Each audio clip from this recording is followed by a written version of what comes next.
Ceci est un livre audio autogénéré par Google. Première partie, l'utopie en question. Chapitre 1, parcours personnel et environnement territorial. Militantisme et formation. Comment et pourquoi s'intéresse-t-on à la gérontologie quand rien ne vous y prédispose? N'étant ni médecin, ni infirmière, ni assistante sociale, il était difficile dans les années 80 d'expliquer pourquoi le domaine des personnes âgées, cette formule alambiquée étant déjà le signe d'un certain embarras, était soudain apparu comme un sujet intéressant à quelqu'un qui n'avait eu jusque-là que 2 centres d'intérêt, sa famille et des études en lettres classiques. À la réflexion, cette révolution culturelle à l'échelle individuelle doit beaucoup à un environnement territorial très porteur, cette découverte assez tardive ayant coïncidé avec celle d'un militantisme de quartier, les élus de ce territoire étant convaincus que le changement et l'innovation pouvaient être initiés par ses habitants et soutenus par la collectivité. Cette découverte de la possibilité d'une action collective s'est incarnée dans un projet de domicile regroupé ou collectif porté par un groupe d'habitants, engagés depuis de longues années dans une maison de quartier qu'ils avaient contribué à créer. À l'origine, celle-ci était destinée prioritairement aux enfants et aux jeunes du quartier, mais les années passant, leurs parents ou grands-parents avaient vieilli et un service d'aide à domicile avait été créé avec le soutien et le financement des caisses de retraite et du Conseil général. Les aides à domicile habitant elles-mêmes le quartier, tout se faisait dans la proximité la plus immédiate, et le lien social n'avait pas besoin d'être revendiqué et médiatisé pour exister.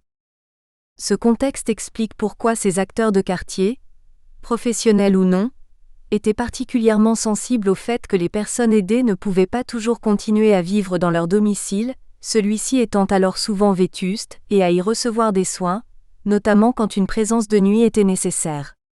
Ces militants n'arrivaient pas à admettre que la seule solution possible pour ces personnes, notamment quand leurs revenus étaient faibles, soit celle d'une entrée perçue comme une rupture complète et soudaine, dans ce qui ressemblait encore beaucoup à un hospice. Circonstance aggravante à leurs yeux, la maison de retraite où elles étaient envoyées, généralement contre leur gré, était souvent très éloignée de leur commune d'origine. Habitués à réfléchir ensemble aux situations nouvelles qu'ils rencontraient, à s'organiser pour trouver des solutions, et selon leur expression favorite, à se mobiliser, il n'était pas difficile à ces bénévoles de convaincre une militante de fraîche date de se mobiliser aussi. Quoi de mieux en effet, quand on se retrouve responsable d'une association de quartier et qu'on découvre soudain toutes les possibilités de réflexion et d'action que cela ouvre, que de faire le pari de la possibilité de faire avancer les choses en inventant quelque chose de nouveau, et de le faire au nom d'une entité collective, association ou autre, et non à titre personnel? Une anecdote à ce sujet. Pour en savoir plus long sur certains aspects techniques du projet, nous avions décidé d'aller, sans rendez-vous et sans bien savoir qui solliciter, dans les bureaux de la Direction départementale de l'équipement, DDE. La première question du fonctionnaire qui nous a reçus a été celle-ci: qui vous envoie? Nous apprenons ainsi, et la leçon n'a jamais été oubliée, qu'un projet collectif impliquant d'autres personnes que les porteurs de projet a tout à gagner à être porté dans un cadre institutionnel. Parallèlement, et dès les premières démarches auprès des élus et des administrations, il nous a semblé évident que ce qu'on n'appelait pas encore l'expertise profane ne devait pas exclure un autre type d'expertise professionnelle en l'occurrence, sinon savante, et que le seul moyen d'acquérir les compétences nécessaires était de recourir au dispositif de formation continue en s'inscrivant au diplôme universitaire de gérontologie sociale. Créé dans le cadre de l'Université Lyon 2 par des pionniers de ce qu'on ne devrait pas appeler une discipline, puisque la gérontologie sociale est en réalité interdisciplinaire, cette formation se déroulait alors sur une durée de 3 ans. Les travaux du Centre pluridisciplinaire de gérontologie, CPDG, situé à Grenoble, ont été également une grande aide pour la réflexion et la conduite de projet. L'intelligence de Michel Philibert a consisté, au-delà de l'apport essentiel de sa discipline, la philosophie, à accepter, voire solliciter d'autres disciplines des sciences humaines et sociales mais aussi de la biologie, de la médecine, pour construire un socle de savoir en dialogue, autour des phénomènes de vieillissement individuel et collectif. Le paysage gérontologique dans les années 80. Jusqu'aux années 60, la prise en considération de la vieillesse en France s'articulait essentiellement autour de deux notions, le droit à la retraite et l'assistance due aux anciens lorsqu'ils étaient faibles et démunis, celle-ci ayant trouvé un cadre institutionnel dès 1905 en instituant l'assistance aux vieillards infirmes et incurables. La constitution d'une politique de la vieillesse. En matière de vieillissement, les années 60 à 70 ont été notamment celles d'une réflexion philosophique, particulièrement celle de Michel Philibert au sein de l'Université Pierre Mendès France, à Grenoble. Penser la vieillesse, pour la saisir dans toute la complexité de ses dimensions individuelles et collectives, avant que d'agir, telle a été l'ambition première de la gérontologie sociale proposée par Michel Philibert. Par ailleurs, la période allant des années 60 aux années 80 a été celle de la prise de conscience de ce qu'on a nommé le vieillissement de la population. Mais alors que dans les années de l'immédiate après-guerre et avec la création de la sécurité sociale, la priorité était donnée à la protection de la force de travail, et à sa reproduction par la protection de la famille et la mise en œuvre d'une politique nataliste, il a fallu attendre les conclusions du rapport Larocque en 1963 pour que les éléments une politique de la vieillesse volontariste se mettent en place, en allant plus loin que la simple, mais combien essentielle, couverture financière de la retraite. Dans son livre Le plan ou l'anti-hasard, Pierre Massé, qui fut commissaire général au plan de 1959 à 1966, écrit « La civilisation a toujours été réductrice d'incertitude, ou pour évoquer le titre de ce livre, créatrice d'anti-hasard. Il appartient au pouvoir politique de prendre à chaque époque des mesures positives et praticables pour que l'aventure humaine profite au plus grand nombre. Il faut donc trouver un équilibre entre ce que cet auteur appelle l'action aléatoire de l'environnement et l'action contre-aléatoire de l'homme. Dans le domaine de la politique de la vieillesse, il s'agissait alors de permettre aux inactifs de bénéficier d'une retraite supérieure au minimum vital, par l'instauration du régime général des retraites et de celui des retraites complémentaires, de leur donner la possibilité de consommer davantage et de favoriser ainsi la croissance économique. Ce faisant, on a créé un mode d'insertion sociale, en partie masqué ensuite par un discours et des actions cherchant à promouvoir un mode de vie spécifique de la vieillesse et les personnes âgées, comme catégorie sociale. Apparition du thème du logement des personnes âgées. Cet aspect de la politique de la vieillesse est abondamment traité dans le rapport Larocque, et cette importance préfigure celle qui sera donnée à la notion de maintien à domicile, faisant ainsi de la personne qui continue à vivre chez elle un modèle idéal de vieillissement. Le rapport souligne le fait que la population âgée de l'époque, en 1960, la France comptait 16,7% de personnes âgées de plus de 60 ans, ce qui en faisait au niveau mondial le pays comptant la plus forte proportion de personnes âgées, à l'exception de l'Allemagne de l'Est, était souvent mal logées, dans des logements vétustes et trop grands pour ses besoins réels. On peut remarquer à ce propos que cette notion de besoin n'était pas forcément en adéquation avec ce à quoi les personnes concernées pouvaient aspirer. En l'occurrence de continuer à vivre dans le logement où leur famille s'était constituée. Le rapport Larocque recommande donc de réserver aux personnes âgées 5% des logements neufs, en insistant sur l'objectif de non-ségrégation présent dans l'ensemble du rapport. Il s'agissait de leur proposer des logements plus petits, plus confortables, situés au rez-de-chaussée ou au 1 degré étage, mais surtout de ne pas les couper du reste de la population.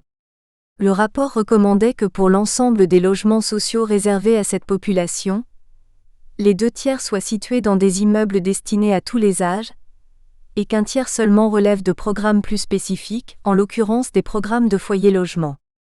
Il semble néanmoins que les municipalités et les bailleurs sociaux aient été davantage séduits par ces programmes spécifiques, qui en faisaient un produit bien identifiable par ses bénéficiaires potentiels, susceptible par ailleurs d'apparaître comme un des éléments clés d'une politique locale de la vieillesse embryonnaire.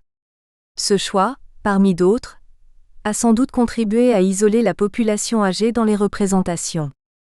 Sur le plan local, 4 foyers logements ont été construits entre 1967 et 1983. Dans les années 80, ils bénéficiaient tous de ce qu'on appelait alors un forfait soins courants, qui ne leur permettait pas de maintenir dans les lieux des personnes handicapées et trop fragiles. Le rapport préliminaire de la table ronde sur la vie du retraité, organisé en 1980 par l'Office des personnes âgées de la commune, définissait ainsi l'entrée en résidence, cette appellation semblant plus flatteuse que celle de foyer-logement ou logement-foyer, qui mettait pourtant l'accent sur la notion de logement. Cette solution n'est qu'un pis-aller, car la vie en résidence n'est pas définitive et exclut dès le départ les personnes âgées invalides ou même semi-valides. On remarque à ce propos que le vieillissement en mauvaise santé était déjà présenté comme une fatalité. Les années 80 à 90, une période charnière.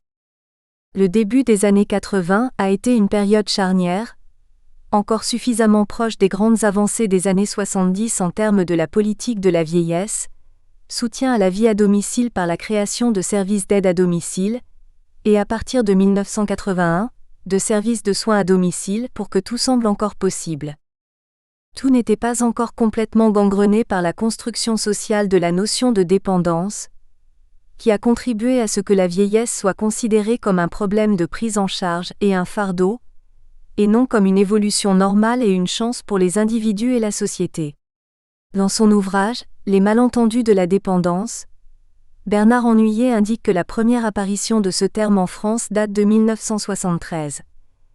Il fait par ailleurs remarquer qu'il a eu d'emblée une connotation médicale, alors que des travaux de chercheurs néerlandais mettaient à l'époque l'accent sur le caractère social de la dépendance et sur la notion d'interdépendance. Les choses ont encore évolué dans les années 90 et 2000 et jusqu'à nos jours.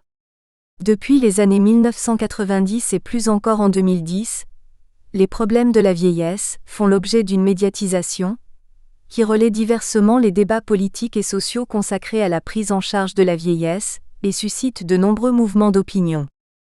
Cette situation est le plus souvent perçue dans ses aspects négatifs, et contribue à une vision pessimiste du vieillissement des individus.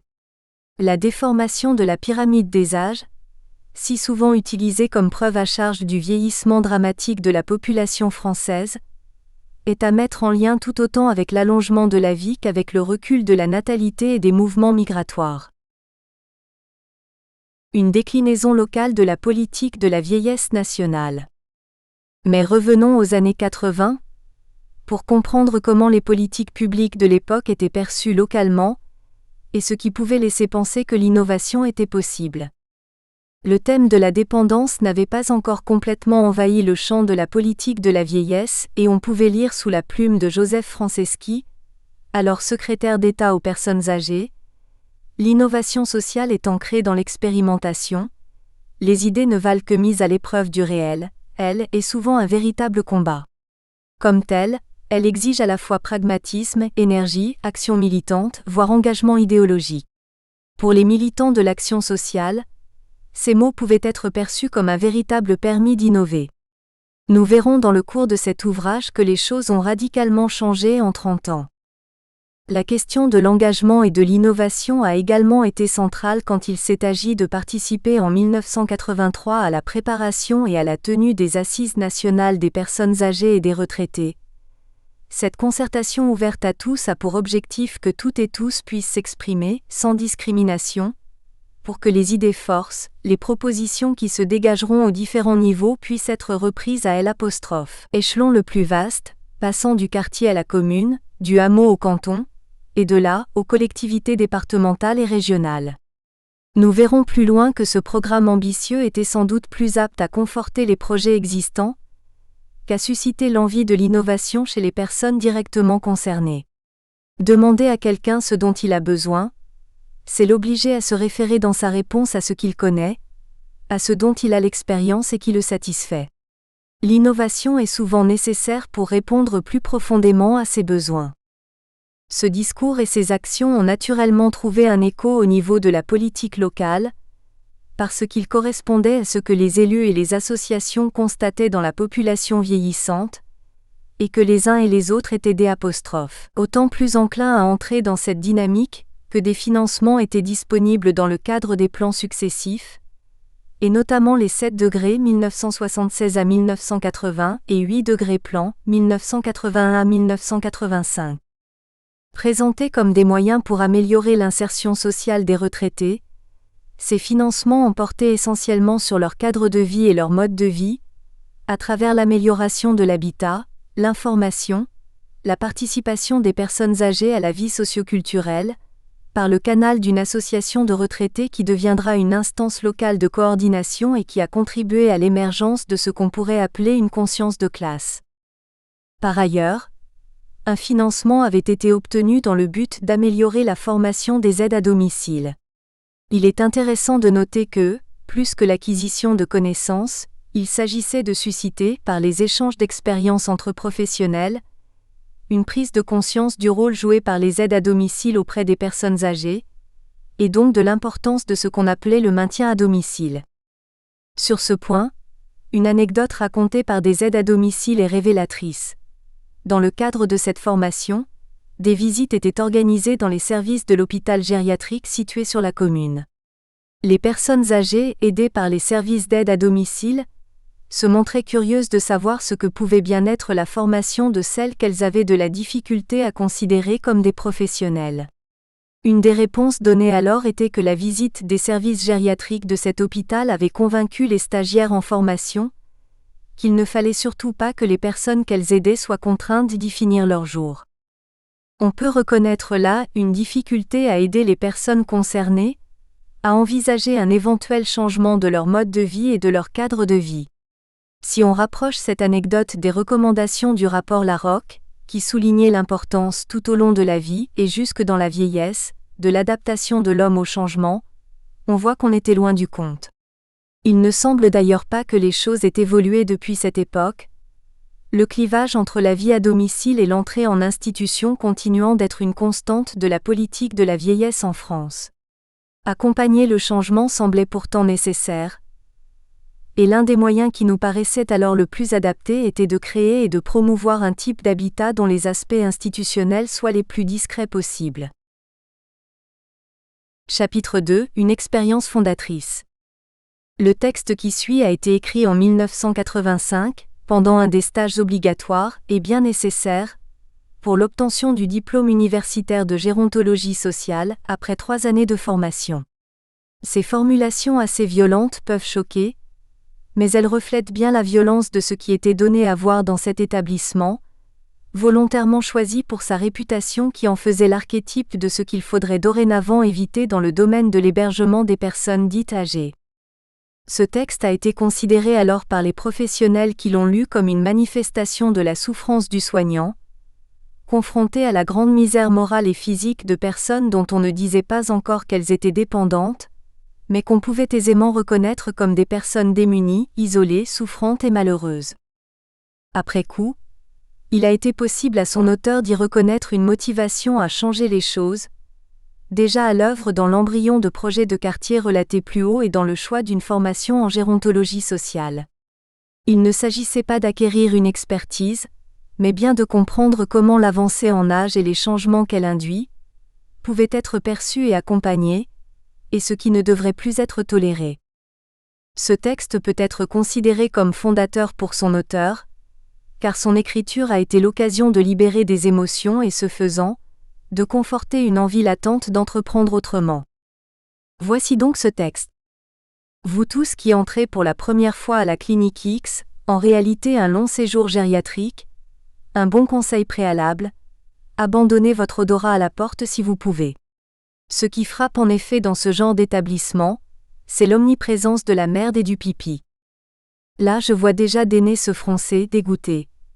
Quel manque de tact, est-ce qu'on parle comme ça de ce qu'ailleurs dans les cercles branchés de l'aide aux personnes âgées, chez les responsables de tout poil, directeurs de ceci et de cela, universitaires, élus, que sais-je encore?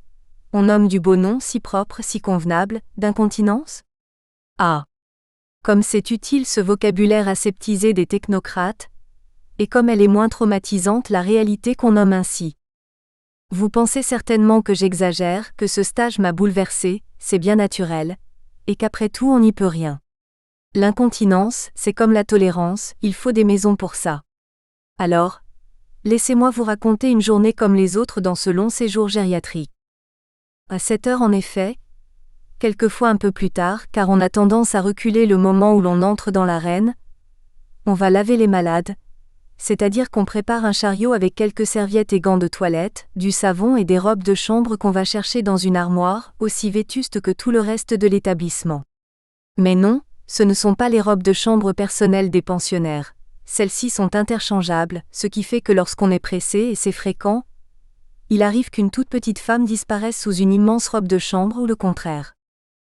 Certes, il n'est pas interdit d'avoir des vêtements à soi, mais cela doit être mal vu et si peu pratique, disent les gens organisés et organisateurs de la vie des autres, car c'est rare.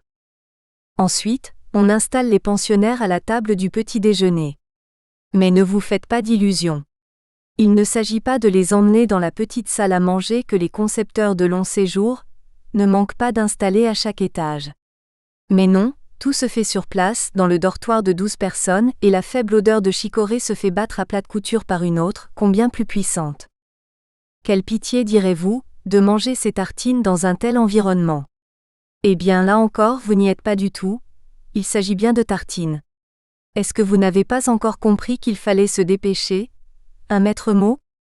Alors pour aller plus vite, et parce que les dents c'est un problème à cet âge, voilà une technique infaillible. On prend un bol, on y coupe 2 tranches de pain en petits morceaux, on ajoute une mini plaquette de beurre, le même que celui des hôtels de vos vacances, quel luxe, et on arrose du bouillon lait et chicorée, stocké dans le genre de marmite qui ailleurs sert à faire la soupe. Quel horrible mélange! Mais ça se mange ou plutôt ça s'aspire péniblement, avec des bruits qui vous font mal aux tripes, et quand ça ne va pas assez vite, on s'y met et on fait manger, une cuillère pour qui au fait? Pauvre petite mère pour qui malgré tout c'est un bon moment, car le sucré c'est sacré quand on est vieux.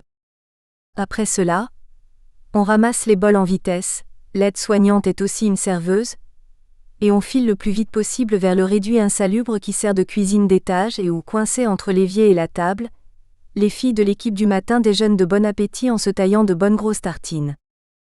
Ensuite, à toute vitesse, on file vers la lingerie à l'autre bout du jardin, l'hiver ça réveille, et on rapporte de gros ballots de linge propre en souhaitant qu'il y ait assez de gants de toilette pour tout le monde. Et en avant pour le moment fort de la journée, la toilette, un jour la grande, un jour la petite. La différence? À peu près nulle, puisque de toute façon, il faut tout nettoyer à fond et précisons-le car le détail a son importance, sans le moindre morceau de coton ou de papier. Alors, on prend tout ça avec quoi, me direz-vous? Eh bien, on se débrouille, la direction n'ayant pas envie d'investir dans le papier torchon ou les gants jetables, malgré un prix de journée conséquent. Ah! Ces corps délabrés, cette maigreur, ou au contraire cette chair flasque, cette peau plissée, ce squelette qui vous saute aux yeux, et surtout ces regards qui vous implorent « Excusez-moi madame, merci madame, vous êtes bien aimable » ou qui osent à peine se fixer sur vous, la honte n'est jamais loin, même au fond de ce qu'on appelle la déchéance. Et ces silences qui vous jugent, à quoi bon parler encore puisque ma parole n'a plus de valeur, ou au contraire ce flot de paroles qui toutes remontent du passé puisque seul le passé est vivant. Et quand enfin toutes les dames sont faites, on les installe de nouveau à la table qui est au centre du dortoir, et là elles attendent. Il ne reste plus qu'un quart d'heure pour faire les lits, alors on se dépêche, on arrache les draps, des draps roses, faites de beaux rêves mesdames, on asperge les alaises de désinfectant une fois par semaine seulement ça coûte cher, on fait valser les polochons et enfin, récompense de nos efforts, on lisse le dessus de lit blanc, on tapote le traversin, on ouvre les fenêtres toutes grandes, mais celles qui donnent sur la rue sont obturées par de grands panneaux de fer. Il faut bien ménager la sensibilité des passants, Air frais entre, peu apprécié des pensionnaires, mais nous, les vivants pour le moment, on l'aspire à plein poumon après cette immersion dans l'horreur. Ensuite la journée passe, pareille aux autres, ponctuée de consignes bizarres telles que « Madame X, tu la mets sur sa chaise peau, c'est comme ça que ça s'appelle, à sa place à table, elle y reste toute la journée. » À midi, tout le monde est autour des tables depuis plus d'1 heure. On pousse les chariots brinque-ballants dans les couloirs vétustes dont la peinture s'en va par grosses plaques, et on sert, au besoin en mélangeant tout dans la même assiette. C'est plus facile à enfourner, et si par hasard il y avait un plat dont le goût rappelle quelque chose d'agréable à quelqu'un, eh bien, ce serait fichu, car tout a le même goût quand c'est mélangé. Après le repas de midi, la télévision est allumée, au plafond et dans un couloir, certaines personnes y sont menées, celle dont le dortoir est le plus proche et d'autres ne la voient jamais, c'est trop loin sans doute. Et le poids de l'institution est si fort que malgré mes invitations répétées je n'ai pas pu les décider à sortir de leur dortoir. Pour la plupart en effet, il y a 3 façons d'être dans ce monde à part. Couchés dans leur lit, effondrés dans un fauteuil autour de la table, ou péniblement debout, nus devant les autres, qui regardent de tous leurs yeux, pendant qu'on les change ou qu'on les habille, nul endroit à soi, pas un instant d'intimité, même aux moments les plus intimes de l'existence. Les visites sont rares et brèves, plus de la moitié n'en ont jamais. Il y a un jardin, et quelques-unes y vont parmi les plus valides. 1 ou 2 personnes en fauteuil roulant ont assez de vitalité pour demander à y être conduites, mais il est interdit aux aides-soignantes de prendre un moment pour accompagner celles qui n'osent pas s'y aventurer seules et qui peut-être en prendraient l'habitude si on restait quelques instants avec elles et si on prenait le temps de leur parler. Le soir arrive. Dès 16h, certaines sont en chemise de nuit, installées sur les fameuses chaises peau autour de la table des repas. Quelques-unes errent dans les couloirs, perdues et malheureuses, cherchant la sortie. Car il faut que je rentre chez moi préparer mon dîner, mon mari m'attend. La vraie vie, c'est le passé, c'est ailleurs. Alors que faire, qu'en faire de toutes ces courageuses malgré tout qui disent ça va aller? De celles qui furent des femmes énergiques et qui se défendent encore en disant oh là j'ai mal? De celles qui dorment tout le jour la tête dans l'assiette ou sur la poitrine? Et celles qui demandent 100 fois par jour quelle heure est-il? Et celles qui essuient les meubles en comptant sans fin? Les autres l'appellent la folle et qui m'a dit quand on aime quelqu'un tout va bien. Est-ce que vous pensez que c'est une vie pour elle d'être là? Non. Les solutions ne sont pas faciles, il n'y a peut-être pas de vraies solutions, mais qu'au moins ceux qui sont responsables des placements, famille, voisinage, travailleurs sociaux, y regardent à 2 fois avant de déclencher le processus fatal qui peut mener une mère, une grand-mère, une voisine dans un lieu où, détail révélateur, les sorties d'ailleurs rarissimes s'appellent des permissions. Chapitre 3 – Les fondements du projet de domicile collectif. Ce projet, qui doit beaucoup à l'engagement de bénévoles militants et au soutien d'élus qui avaient contribué à promouvoir la participation des retraités à ce qui les concernait, peut apparaître après coup, ainsi que les 2 projets du même type qui l'ont suivi, comme l'exemple type d'un projet utopique, ce qui n'en fait pas pour autant un projet raté et inutile. Les motivations des porteurs du projet initial. Sur le terrain local, et cet exemple se retrouve ailleurs, l'aide aux personnes âgées a été très souvent mise en œuvre par des personnes qui s'approchaient de l'âge de la retraite ou qui étaient elles-mêmes retraitées, sans que pour autant, et à quelques exceptions près, elles se perçoivent elles-mêmes comme de futurs bénéficiaires de ces services ou de ces équipements. Or, dans le domaine de la gérontologie, rien n'est neutre, et il existe toujours une implication personnelle, plus ou moins reconnue comme telle par les intéressés. En fonction de sa propre situation dans l'échelle des âges, l'implication peut être plus ou moins douloureuse et on peut instaurer une distance plus ou moins grande avec l'objet de son action. Dans les années 80 sur le plan local, le discours associatif et politique tendait à distinguer les retraités actifs et intégrés, et ceux pour qui, du fait de leur mauvais état de santé ou de leur habitat inadapté, il fallait dresser des barrages à l'exil de la vieillesse, en créant ou en soutenant des services d'aide et de soins à domicile et des foyers logements, médicalisés en partie au fur et à mesure de l'obtention des crédits nécessaires. Vieillissement réussi et vieillesse fragile étaient opposés dans le discours, comme il l'est toujours actuellement, même si les mots ont changé. Dans ce contexte, le projet de domicile collectif, simple en apparence, avait émergé dans un quartier de la commune, essentiellement porté dans un premier temps par des militants de l'action sociale, comme nous l'avons vu plus haut. Un projet fondé sur quelques malentendus. Faisant le constat que le maintien à domicile échouait souvent lorsque les personnes concernées avaient besoin d'un accompagnement qui excédait les possibilités des services d'aide et de soins à domicile, notamment la nuit, l'idée, simple ou simpliste, avait germé de rapprocher en quelque sorte les logements pour mutualiser plus facilement l'apport des services en question et partager le coût d'un accompagnement de nuit. Pour ce faire, 2 hypothèses étaient avancées. Étudier la possibilité de transformer une partie du rez-de-chaussée d'un logement foyer du quartier, afin de pouvoir y accueillir les personnes les plus fragiles qui y habitaient, ou d'autres personnes du quartier dans la même situation. Envisager de créer une 12aine de logements adaptés et un espace collectif commun dans un immeuble à construire dans le cadre du logement social, afin de maîtriser les coûts. La première hypothèse fut étudiée par les gestionnaires de cet établissement, qui finalement la refusèrent. Ce refus n'aurait pas dû nous étonner, car on voit mal comment un partenaire potentiel, sollicité après coup, et n'ayant pas participé aux réflexions préalables à la mise en œuvre du projet, aurait pu accepter de confronter son propre modèle d'accompagnement à ce qui se voulait une idée nouvelle. Par ailleurs, la question de la gestion de cette petite entité au sein d'une institution déjà constituée aurait pu aller à l'encontre de ce que souhaitaient les porteurs de projet, à savoir des logements banalisés, dont la gestion devait être la moins institutionnelle possible. Une troisième hypothèse aurait pu être étudiée. En effet, il aurait peut-être été envisageable de repérer un immeuble abritant de nombreux locataires âgés, et de s'organiser pour leur apporter tous les services dont ils auraient pu avoir besoin, y compris la nuit. Cette hypothèse n'a même pas été envisagée, probablement parce qu'elle posait des problèmes qui touchaient à la coordination des services, à l'adhésion réelle des personnes à un dispositif dont elles pouvaient estimer qu'elles en auraient peut-être besoin un jour, mais plus tard, et enfin à un manque de visibilité en tant que projet.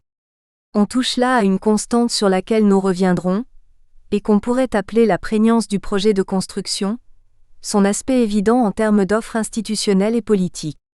Changer de logement semblait aller de soi, et les membres de l'équipe de projet n'ont pas vu qu'à quelques exceptions près, ce changement pouvait être... Nous espérons que vous avez apprécié cet aperçu. Pour continuer à écouter ce livre audio sur Google Play Livres, utilisez le lien dans la description de la vidéo.